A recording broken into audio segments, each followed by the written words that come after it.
Éppen búmat folytogattam alkoholba, amikor Jézus asztalomhoz állt az ivóba lépén. Máskortán égi jelnek nézhettem volna, de most csak oldalba hánytam részeg lévén. Se baj, mondta Jézus, és porrat keresett, dohányra gyújtott és ivott egy kereset. Na na na na na na la la la la la la la la la la.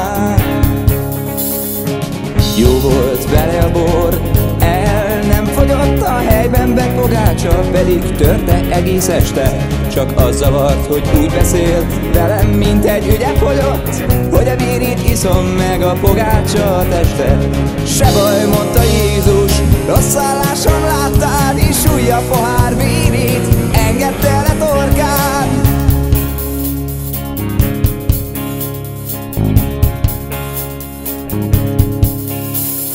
Beszélgetni kezdtünk, ezt-azt megvitattunk, a másik előéletéről egyikünk se kérdezett. Nem sokára húsvét szóltam, s erre újra ittunk, lassan tótágastát felettünk a mennyezet. Se baj, mondta Jézus, és már kettőt látott, majd benyomott egy stampot, és szépen leakádott.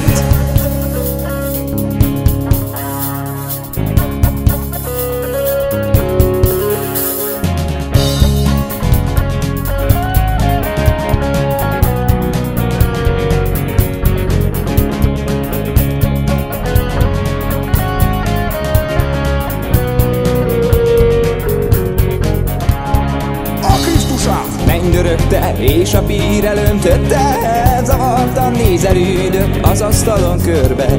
Majd felkapott egy gyertyát, és a kezén átadöfte. Ócska trükk, mert keze húsbordár, de volt még egy lyuk közbe.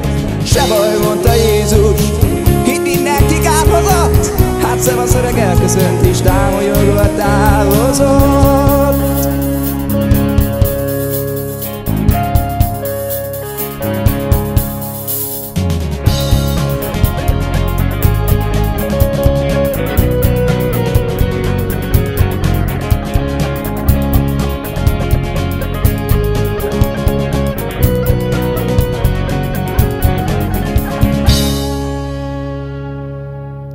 Még itt dogáltam cseppecskét, végül igen nagyon berúgtam,